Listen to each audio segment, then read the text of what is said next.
students, welcome back once again to the new chapter of standard 10 mathematics, that is coordinate geometry. Okay, so in the previous classes we have already studied about so many concepts of standard 10 mathematics. So now in this chapter of coordinate geometry we have discussed some more concept about that topic. Okay, in this previous standard, that is standard 9, in standard 9 we have already studied about that coordinate geometry concept. Okay, now in standard 10 we will discuss some more concept and some more depth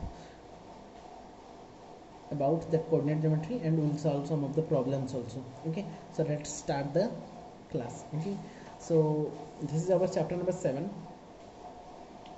This is our chapter number 7, that is coordinate geometry. So first, before going to the start the concept of standard 10 coordinate geometry, first you have to understand the concept of, you have to recall the concept of standard 9 coordinate geometry. Okay, some basic concepts are there that you have to remember or you have to learn, okay, before going to start the concept. So introduction of coordinate geometry, all the basic concept we have covered in standard 9 mathematics. Now we will discuss some more about this concept. Okay, so first, as you know, it is a x-axis, it is the y-axis. Suppose that B point is there having coordinate x and y. Okay, so here O, A, C point is there. So the perpendicular distance from that point B to x-axis is called it ordinate, and the perpendicular distance from that point to the y-axis, that is BA or OC, is said to be x coordinate or abscissa, and is y coordinate, or it is also called as ordinate.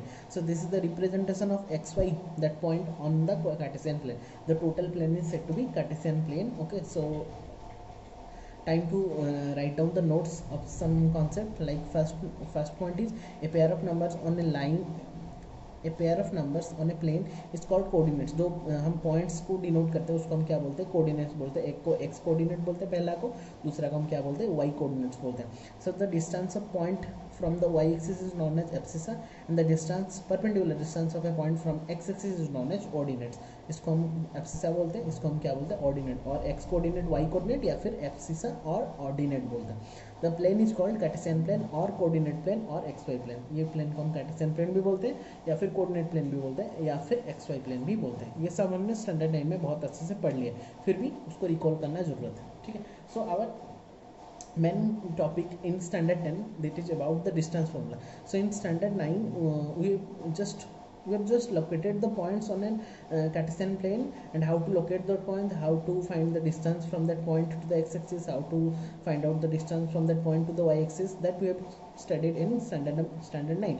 But in standard 10 we will discuss some more concept. Like first concept is distance formula. So we have to find out the distance from any two given points on a coordinate plane. Okay, so how to find out that distance? The first concept, two concept is there in distance formula. First is the distance between two points on the same coordinate axis. मतलब अगर coordinate axis में अगर हमको distance पूछ लिया तो हम कैसे निकालेंगे, फिर हम लिखेंगे कि बाहर में कहीं पे अगर कोऑर्डिनेट एक्सिस को छोड़ के अगर कहीं पे देगा तो कहाँ से निकालेंगे. तो पहले देखते हैं distance between two points on the same coordinate axis. Axis का प्लूरल होता है axes. So the distance between two points which are on the same axis, that is x axis और वाई एक्सिस. ठीक है, सेम एक्सिस में मतलब x axis में हो सकता है या फिर वाई एक्सिस में हो सकता है, is given by the difference between their ordinates if they are lie on the y axis. अगर वो वाई एक्सिस में मतलब पूछा होगा तो ऑर्डिनेट्स का हम डिफरेंस करेंगे, और अगर वो एक्स एक्सिस में दिया होगा तो हम किसका डिफरेंस करेंगे, एब्सिसा का डिफरेंस करेंगे. ठीक है, तो बहुत ही सिंपल सा कॉन्सेप्ट है. सपोज मान लो ये है हमारा एक्स एक्सिस, एक्स डैश, ये हो गया वाई, ये हो गया वाई डैश. ठीक है, तो अगर बच्चों वाई एक्सिस में मुझे बोल दिया यहाँ पे ए पॉइंट है, यहाँ पे बी पॉइंट है, ए का कोऑर्डिनेट है 0, 3, बी का कोऑर्डिनेट है 0, -2. तो अगर मैं ए बी का डिस्टेंस फाइंड कर रहा हूँ तो मैं ऑर्डिनेट्स का डिफरेंस करूँगा, मतलब 3 - -2, 3 - -2, that will become 5 unit. Obviously ये हो गया 5 यूनिट्स उसका डिस्टेंस. अगर एक्स एक्सिस में दिया है, यहाँ पे इसका कोऑर्डिनेट है 4, 0, यहाँ पे इसका है -2, 0 डी पॉइंट का, तो इन दोनों का अगर करेंगे तो एब्सिस का डिफरेंस करेंगे, that is 4 - -2, that is 4 - -2, that will become 6 unit. So distance between AB is 5 units and the distance between CD will be how much, 6 units, and that will be the concept from the distance between two points on the same coordinate axis. ये था पहला concept. अभी पढ़ेंगे distance between two points by using the Pythagoras theorem. That is the main concept that is in our standard 10 coordinate geometry. Okay, क्या है ये concept, बहुत ही ध्यान से समझेंगे, बिट बाय बिट, बहुत ही सिंपल सा कॉन्सेप्ट है, एक बार देखेंगे आराम से समझ में आ जाएगा। मैं क्लास में भी समझा चुका हूँ, बस इसको देख के अच्छे से नोट डाउन कर देना, थोड़ा अच्छे से पेन से कर देना, ताकि देखते ही हमको याद आ जाए कि अच्छा ये वाला कॉन्सेप्ट हमने सीखा था। ठीक है, अच्छा तो यहाँ पे मैंने एक्स एक्सिस वाई एक्सिस ले लिया, पहला क्वाड्रेंट हम ले रहे हैं, क्वाड्रेंट तो पता होगा जब दो एक्सिस मीट करते हैं परपेंडिकुलरली, वो टोटल प्लेन को 4 पार्ट में डिवाइड करते हैं, and those parts are said to be quadrants. तो हमने पहला क्वाड्रेंट को लेके कर रहे हैं। ठीक है, तो पहला क्वाड्रेंट मैंने x x dash y y dash ले लिया, यहाँ पे ओरिजिन ओ आ गया। तो यहाँ पे मैं 2 पॉइंट ले रहा हूँ, एक है पी एक है क्यू। तो पी का कोऑर्डिनेट कितना है x1 y1 और क्यू का कोऑर्डिनेट कितना है x2 y2। क्लियर, अच्छा तो वो लेने के बाद हम क्या करेंगे, देखो बच्चों, तो यहाँ पे लेने के बाद यहाँ से हम मतलब परपेंडिकुलर ड्रॉ कर दिया। मैं यहाँ से पी ए परपेंडिकुलर ड्रॉ किया, यहाँ से क्यू बी परपेंडिकुलर ड्रॉ किया, और यहाँ पे इसको इसके साथ पैरेलल करके पी आर को ज्वाइन कर दिया। यहाँ पे मैंने आर का पॉइंट दे दिया। अभी बच्चों मुझे बताओ, suppose since the coordinate of P is x1 y1, so that distance is x1, that distance is y1। Obviously ये x1 हो गया, ये y1 हो गया। अगर ये y1 हुआ तो ऑब्वियसली ये भी y1 हो गया। जो हुआ मैंने लिख रहा हूँ। ठीक है, x1 y1 का हो गया। अभी देखो x2 y2, q का x2 y2 मतलब total distance is x2 and the total perpendicular distance is y2। Obviously जो है मैंने लिख लिया, ये x2 हो गया, ये y2 हो गया, ये x1 हो गया, तो और ये y1 हुआ, तो ये y1 हो गया। तो बच्चों अभी मुझे बताओ कि अगर OB हो गया मेरा x2, OA हो गया मेरा x1, तो AB कितना हो जाएगा? ऑब्वियसली x2 माइनस x1 हो जाएगा। x2 टोटल x2 से x1 को माइनस कर देगा। अगर ये x2 माइनस x1 हुआ तो PR कितना हो जाएगा? x2 minus x1। क्लियर, तो यहाँ पे मैंने लिख लिया x2 minus y1 black pen में। ठीक है, और ये टोटल डिस्टेंस था y2, यहाँ से इसका डिस्टेंस था y1, तो ये वाला डिस्टेंस कितना हो जाएगा? Obviously y2 minus y1। ठीक है, तो QR का डिस्टेंस ये हो गया मेरा राइट एंगल ट्राइंगल। एक राइट एंगल ट्राइंगल भी फॉर्म हो गया, जिसमें कि बेस मुझे मिल गया x2 माइनस x1, हाइट मुझे मिल गया कितना, परपेंडिकुलर में मिल गया y2 minus y1। So what we have to find out? We have to find out the distance, that is PQ, and PQ is in triangle PQR. PQ will be the hypotenuse. So according to the Pythagoras theorem, hypotenuse का square will be given by base square plus height square. बस that is the concept, nothing else. वही इसी को मैंने लिखा हूँ कि let P and QR be the 2 points on the Cartesian plane from figure OB equal to x2, OA equal to x1, then AB equal to PR equal to x2 minus x1. ठीक है, ये हो गया x2 minus x1। वैसे BQ equal to y2, BR equal to y1, then QR will be y2 minus y1। ठीक है, ये हो गया हमारा परपेंडिकुलर, ये बेस हो गया, ये परपेंडिकुलर हो गया। Just we have to use the Pythagoras theorem. So in triangle PQR, right angle triangle, perpendicular is this y2 minus y1, base is this x2 minus x1। So according to the Pythagoras theorem, hypotenuse square equal to perpendicular square plus base square. So hypotenuse is PQ, that is PQ square equal to QR square plus PR square.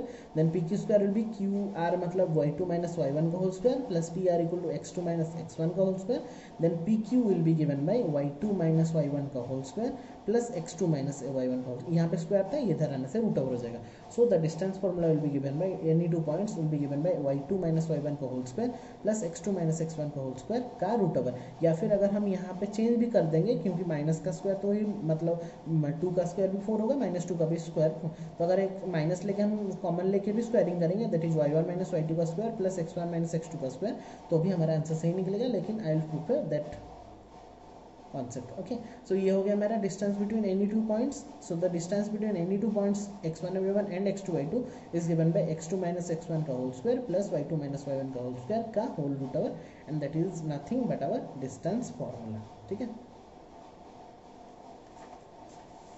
वो हो गया हमारा distance formula. ठीक है, note अभी क्या लिखेंगे, the distance, अगर मैं वो डिस्टेंस अगर ओरिजिन से कोई पॉइंट को दिया होगा, that is distance of the point P x y from the origin. तो देखो बच्चों, यहाँ पे ओरिजिन में दिया होगा, मतलब ये सपोज मेरा कार्टेशियन प्लेन हो गया, ये ओरिजिन हो गया, ये हमारा पी पॉइंट हो गया, तो यहाँ से इसका डिस्टेंस, तो पी का सपोज मान लो एक्स वाई है कोऑर्डिनेट, ओरिजिन का होगा मान लो मेरा 0 0 है कोऑर्डिनेट, तो उसका डिस्टेंस कितना हो गया, एक्स माइनस 0 का whole square plus y minus 0 का होल स्क्वायर का रूट ओवर। तो एक्स माइनस 0 मतलब x square plus y minus 0 equal to y square का root over. Then OP will be given by x square plus y square का root over. अगर कोई भी point का distance from that origin पूछा होगा, तो ऑब्वियसली बस एक्स वही पॉइंट का स्क्वायर का सम का रूट ओवर निकाल लेंगे, मतलब x square plus y square का रूट ओवर। ये वाला कॉन्सेप्ट हम शॉर्टकट के लिए हम यूज कर सकते हैं। ठीक है, वेरी नाइस।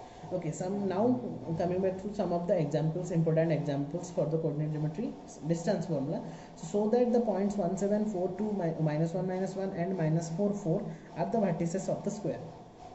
वो क्या बोले कि ये जो चारों पॉइंट है वो एक वर्टिसेस ऑफ द स्क्वायर होना चाहिए। तो वर्टिसेस ऑफ द स्क्वायर होने के लिए मुझे पहले वो स्क्वायर दिखाना पड़ेगा। स्क्वायर दिखाने के लिए क्या क्या करना पड़ेगा? To prove ABCD is square, so it is sufficient to show that A B equal to, पहले तो चार साइड इक्वल दिखा देंगे, डिस्टेंस फॉर्मूला यूज करके चार साइड को इक्वल दिखा देंगे, एंड डायगोनल्स आर ऑल्सो, अगर हम डायगोनल को भी इक्वल दिखा देते हैं then the rectangle, then that quadrilateral will be called as a square. तो हम चारों साइड को निकाल लेंगे, तो ए बी निकाल पाएंगे, B C C D D A by using the distance formula निकाल पाएंगे। तो डिस्टेंस फॉर्मूला निकालने में चारों में कितना निकला देखो, √34, √34, √34, √34। So these are the four sides and all are equal. Okay, now it's time to find out the diagonals, that is AC and BD। AC distance formula use कर पाएंगे, BD डिस्टेंस फॉर्मूला यूज कर पाएंगे। यहाँ पे कितना निकला बच्चों, √68, √16, these are the diagonal. तो since the four sides are equal as well as the two diagonals are also equal to each other, then it's satisfy all the properties of a square, that's why ABCD will become a square. Proved. Clear? Very nice. जो पूछा होगा, जो prove करने बोला होगा, उसी को लेके, उसी का प्रॉपर्टी को लेकर हमको प्रूव करना पड़ेगा। यहाँ पे बोला है find A relationship between x and y such that the point xy, एक पॉइंट है suppose P of xy is equidistance from the point 7, 1 and 3 पाई। तो लेट A और B दो पॉइंट है जिसका कोऑर्डिनेट कितना है 7, 1 एंड 3 पाई, हम उसका कोऑर्डिनेट है जो कि P पॉइंट से इक्विडिस्टेंस है, मतलब ऑब्वियसली AP इक्वल टू कितना हो गया, BP हो गया, ये समझो। So let P XY be the equidistance from A and B point, it is given that AP equal to BP, ये गिवन है मेरा कि इक्विडिस्टेंस मतलब क्या, distance from P to A that is equal to distance from P to B। तो अगर AP equal BP हुआ तो AP का फॉर्मूला क्या हो गया, दोनों को कॉन्सेप्ट यूज करके इसका distance formula that is equal to BP का डिस्टेंस फॉर्मूला, x2 - x1 का whole square plus y2 - y1 का होल स्क्वायर का रूट ओवर, वही वाला। तो रूट ओवर को हटाने के लिए मैंने क्या किया, दोनों में स्क्वायर कर दिया तो हट गया।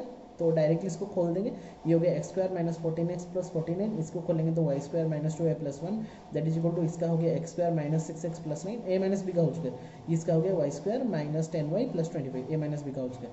x² y² कट जाएगा, लास्ट में सॉल्व करने के बाद मेरा मिला कितना 8 × x - y = 16, x - y will be 16/8, then x - y will be 2। तो मुझे क्या बोला था, x एंड y का रिलेशन बोला था, x - y का equal to which is our required relation. Is it clear? Very simple question. ये वाला क्वेश्चन ऐसा टाइप का क्वेश्चन आ सकता है, तो ध्यान से देखेंगे इसको। डायरेक्टली आता है 7.1 एक्सरसाइज में। मैं बस हिंट देता जाऊँगा, जो बहुत ही इंपॉर्टेंट होगा उसको मैं डिस्कस करूँगा, बाकी आप लोग खुद कर लेना। अगर नहीं होगा तो मुझे सेंड कर देना question, I will solve and send back to you as soon as possible. Okay, so the question number 1 tells that find the distance, निकल पाएगा, ये मैं बोलने वाला नहीं हूँ, बस हिंट देने के लिए मैं बोल दिया था। यहाँ पे यूनिट्स हमेशा लिखेंगे, बिट टू बिट से खुद करेंगे। 2 नंबर का भी डिस्टेंस फॉर्मूला यूज करना बोला है। 3 नंबर में आता है determine if the points 1, 5, 2, 3 and -2 - 11 are collinear. ये वाला कॉन्सेप्ट बहुत इंपॉर्टेंट है। कोलिनियर का मतलब क्या होता है, अगर एक स्ट्रेट लाइन में 3 पॉइंट आ जा रहा है तो उसको हम कोलिनियर बोलेंगे। ये हो गया ABC। तो इसका कॉन्सेप्ट क्या है, अगर मैं AB + BC करूँ और अगर मेरा AC निकल जाता है तो मैं क्या बोल सकता हूँ, इट इज़ कोलिनियर। तो ABC हमने पॉइंट ले लिया ABC, तो हम क्या लिखेंगे, AB + BC करेंगे। अगर AC हो जा रहा है तो कोलिनियर, अगर AB + AC में AC नहीं आ रहा है then it is not collinear. वो कोलिनियर नहीं है, वो अलग अलग पॉइंट हो जाएगा, मतलब एक स्ट्रेट लाइन में वो एग्जिस्ट नहीं करेंगे। तो दिस इज द कॉन्सेप्ट। अगर हम AB निकालेंगे, BC निकालेंगे, दोनों को ऐड करने से अगर AC निकला तो कोलिनियर होगा, अगर नहीं निकला तो it is not collinear, they are not collinear.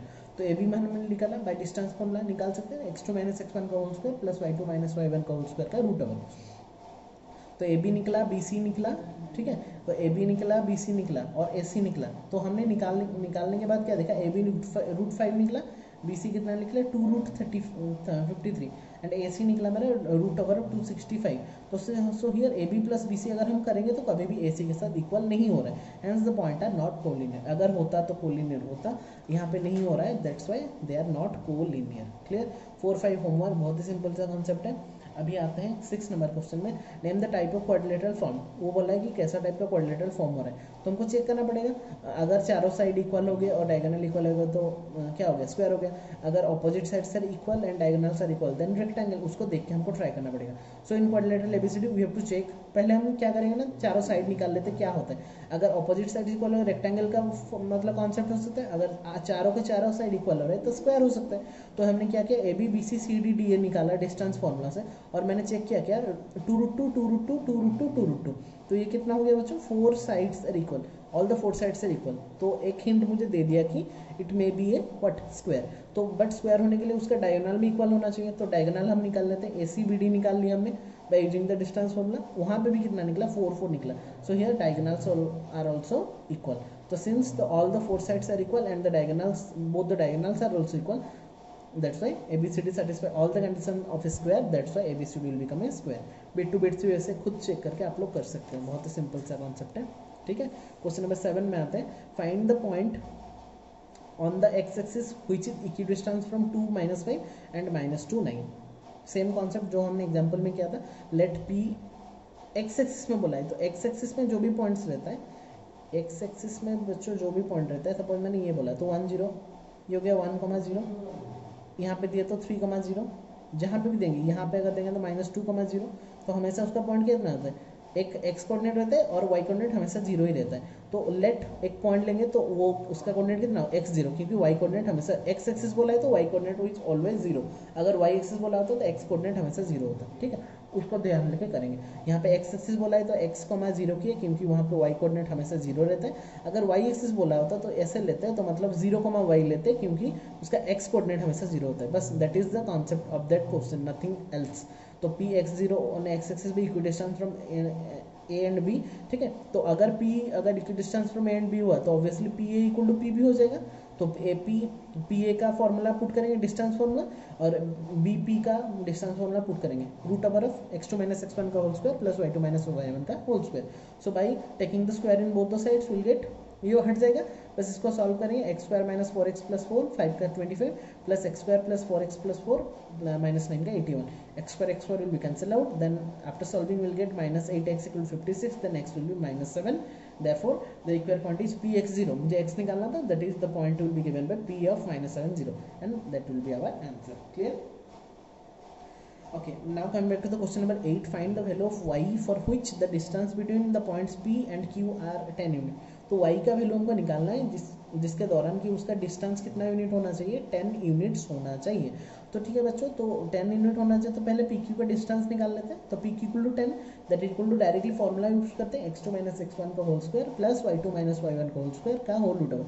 इतना बार करने के बाद ना 3 4 5 बार खुद ट्राई करने के बाद मुंह में ही रह जाएगा वो फॉर्मूला, तो ट्राई करना पड़ेगा, अप्लाई करना पड़ेगा, वरना ऐसा देख देख के कुछ भी नहीं हो सकता। करके जितना रफली कर सकते हैं उतना ज़्यादा आप लोग के लिए बेनिफिट है, ठीक है। तो डायरेक्टली यहाँ पे डिस्टेंस दे दिया है, दैट इज 10, तो दैट इज इक्वल टू 10। तो इस स्क्वायर रूट को हटाने के लिए मैंने क्या किया, स्क्वायर किया, तो स्क्वायर जब किया स्क्वायर रूट तो हट गया, 10 का स्क्वायर कितना हो गया, 100 हो गया। तो 64 + y² + 6y + 9 = 100, then after solving will get y² + 6y - 27 = 0, that is a quadratic equation. By simplifying it by using the mid point formula, that is middle term factorisation, y², ये 6y है, ये -27, तो 9y - 3y -27, तो y - 9 y + 9 whole into y - 3 = 0, तो either y = -9 और y = 3, and that will be the answer, ठीक है, very nice. Question number 9 में आते हैं। क्वेश्चन नंबर 9 में बच्चों क्या बोले, if q is equidistance from point p and r, q is equidistance from p and r, मतलब q एक पॉइंट है जो कि p एंड r से इक्विडिस्टेंस है, मतलब क्या हो गया बच्चों, QP = कितना हो गया, QR हो गया कि नहीं। Find the value of x, also find the distance of QR and PR, बस इतना ही तो करना है। तो Q01 वो दे दिया है, इक्विडिस्टेंस ऑफ P, और यहाँ पे x का वैल्यू निकालना है, ठीक है। तो obviously PQ = RQ according to the question, just PQ, just put the distance formula PQ, just put the distance formula RQ, by squaring both the sides the root over will be cancelled out, that is 25 + 16 = x² + 25, then x² will be 16, then x will be +or-4, x का value मिल गया +or-4, then the point r is will be given by r = 4,6 obviously, और -4, तो एक either 4 6 हो सकता है, +4 लेने से, -6 लेने -4 लेने से -4 6 होता है। तो विथ पॉइंट r = दिस उसका वैल्यू निकालना बोला है, तो ऑब्वियसली डिस्टेंस फॉर्मूला पुट कर लेंगे। QR अगर हम 4 6 लेके कर रहे हैं तो उसका कितना निकला है, √41 √82 bye using the distance formula. अगर हम विथ पॉइंट r -4 6 ले रहे हैं तो उसका थोड़ा सा चेंज नहीं होगा, वही सेम ही रहेगा, दैट इज 41 √over और 82 √over, and that will be the answer, clear.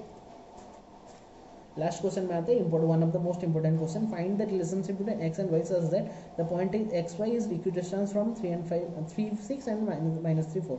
वही सेम कॉन्सेप्ट, रिलेशनशिप बिटवीन मतलब इसको P ले लो, इसको A ले लो, इसको B ले लो, मतलब यहाँ पे एक P पॉइंट है जो कि A एंड B से इक्वी डिस्टेंस है, ए बी, तो ऑब्वियसली इक्वी डिस्टेंस है मतलब P A equal to P B हो गया ना।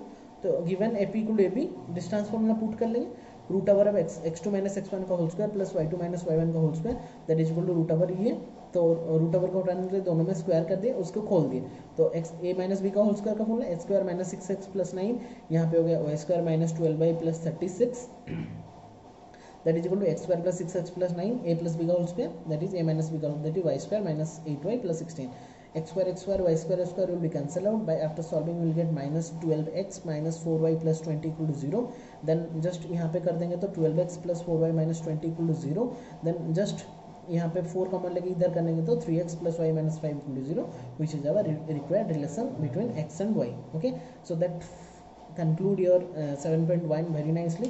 In the next video we will discuss about the section formula, that is 7.2 introduction, and we will complete the chapter within the next video. Okay, so till then all the notes should be noted down and all the problems should be solved in your copy. Okay, and submit me as soon as possible. So thanks for watching, keep watching all the videos, okay, from the playlist, and keep sharing the videos also. Okay, so till then take care all of you, stay at home, stay safe. Okay, मिलेंगे फिर next video में, till then take care all of you, thank you all.